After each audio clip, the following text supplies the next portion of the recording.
In 1909, in New York City, Jose Raul Capablanca and Frank Marshall played an exhibition match to determine who was the strongest player in the United States.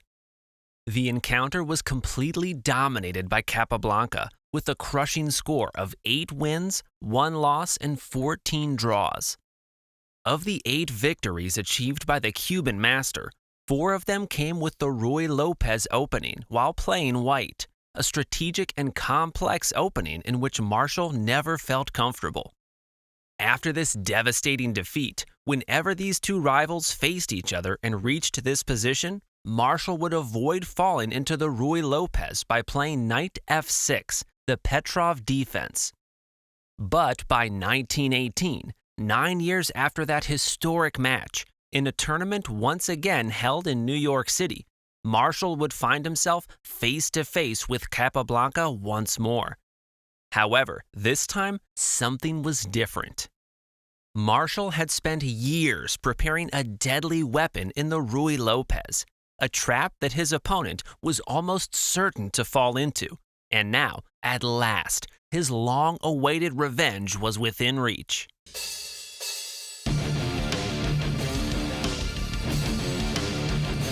Capablanca begins with e4, Marshall replies with e5, and after knight f3, he surprisingly responds with knight c6, allowing the game to enter the Ruy Lopez opening after bishop b5. For now, everything follows standard theory. The bishop is attacked with a6, retreating to a4. Play continues with knight f6, attacking the e4 pawn, and Capablanca castles. At this point, black could capture the e4 pawn, leading to the open variation of the Ruy Lopez. However, Marshall chooses the more popular approach, developing his bishop to e7, entering the closed variation. White now reinforces the e4 pawn with rook e1, and black breaks the bishop's attack on the knight with b5, forcing the bishop to retreat to b3. At this stage, the main move is usually d6, but Marshall, preparing his surprise, leaves the d-pawn untouched and instead chooses to castle. Today, black's next move is so highly respected that a variation was developed specifically to avoid it, the anti-Marshall with a4. But back then, Capablanca had no idea what was coming and continued with the most natural move, c3, the main line, aiming to expand in the center with d4. At this moment, Frank Marshall unveils his preparation, the move d5. Capablanca later wrote in one of his books that Marshall had been analyzing this idea for over 2 years. Today, this is a key weapon for many elite players, and as I mentioned earlier, many white players specifically try to avoid it. This is no mere opening trap, not even just a simple gambit. This is the Marshall attack. Capablanca noted that after seeing this move, his pride was challenged. He felt compelled to accept the fight. So, he proceeded by capturing the pawn on d5. The issue is that after black recaptures with knight takes d5, the e5 pawn is now attacked twice, and white can capture it as well. The game continues with knight takes e5, followed by rook takes e5. As a result of these exchanges, white has an extra pawn and is now attacking the knight. Marshall himself would later introduce the move c6, which has become the main line today. However, in this first trial, black decided to follow the original idea, retreating the knight to f6. At this point, white's rook on e5 is about to be attacked by bishop d6, so Capablanca anticipates this and immediately retreats the rook to e1. The bishop now moves to d6, taking control of this strong diagonal. Black is threatening to move the knight to g4, coordinating with the bishop and opening the path for the queen to launch a quick attack on white's king, now left vulnerable after losing its main defender, the knight on f3. Capablanca tries to prevent this with h3, but Marshall remains aggressive and advances his knight g4, the Trojan knight. If white accepts the gift and captures the knight, black will unleash a devastating attack on the king with queen h4. The threats are clear: capturing on g4, attacking the queen, cutting off the king's escape via e2, and making a decisive entry on h2. Capablanca wisely declines the offer and instead brings his queen into the defense with queen f3, a strong move. Marshall was always a very strong player, consistently among the elite of his time. However, in this game, he faces a serious problem. Capablanca was considered a chess-playing machine, and in this complex position, that is exactly what he becomes. With absolute precision, he finds the moves that Stockfish would recommend today. The American player, staying true to his aggressive style, brings his queen dangerously close to the white king with queen h4. At first glance, white could capture the a8 rook, as it is undefended. However, this would be a grave mistake, as it would pull the queen away from the king's defense, immediately leading to defeat after queen takes f2, followed by capturing the e1 rook with checkmate. Instead of taking the rook, white could also consider capturing the knight, but this too would be a serious error, as black could proceed with the same attacking idea. Let's take a closer look. Black would first deliver a check on h2 with the bishop. After the king moves to f1, the capture on g4 follows, attacking the queen and cutting off the king's escape via e2. Once white moves the queen, the bishop on h2 retreats, clearing the way for the queen to deliver a decisive strike on h1. Therefore, Capablanca is not going to capture either of these pieces. Instead, he plays the most precise move in the position, d4, aiming to develop his queenside. At this point, Stockfish suggests continuing the attack with h5, but this is an incredibly difficult move to find.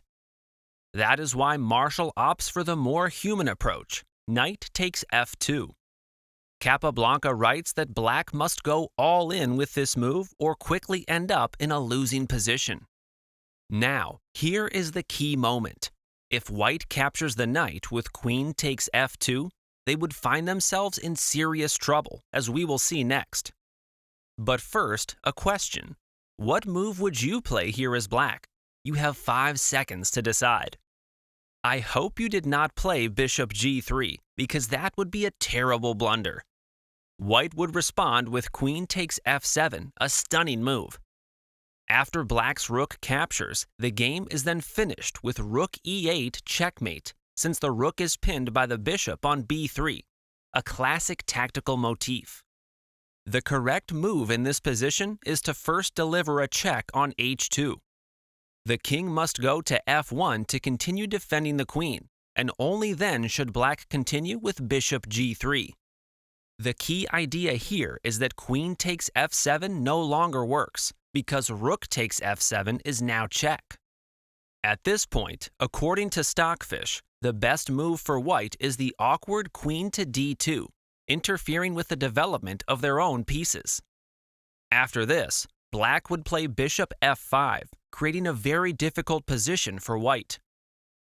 Despite having an extra piece, their king is exposed, their queenside remains undeveloped, and black's attacking reinforcements are coming with rook e8. For all these reasons, Capablanca once again avoids capturing the knight on f2, and instead plays the best move in the position, rook e2. The precise defense continues. Now the knight is completely trapped, forcing Marshall to take desperate measures, bringing his bishop to g4, leaving Capablanca with no choice but to capture a piece. He carefully selects the right piece, choosing to take the bishop on g4. From here, play continues with a forced sequence. The bishop checks on h2, and the only move for white's king is to go to f1. Now, the bishop retreats to g3, threatening checkmate on h1. White has no choice but to eliminate the knight with rook takes f2. Black then continues giving check on h1, forcing the king to step out to e2. At this point, Marshall takes the rook on f2. The idea behind this capture is that if white recaptures, the queen will take the undefended bishop on c1. But Capablanca does not go down that path. Instead, he plays the most precise move in the position, bishop d2. 2 exclamation marks for this move. Now, the black bishop remains under attack and has only one retreat, h4.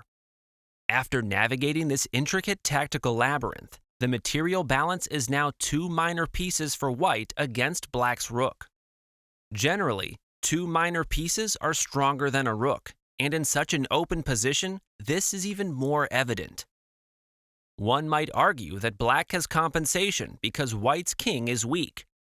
However, the reality is that the king has a safe shelter on c2, a square where it cannot be attacked, as black lacks a bishop that could target the light squares.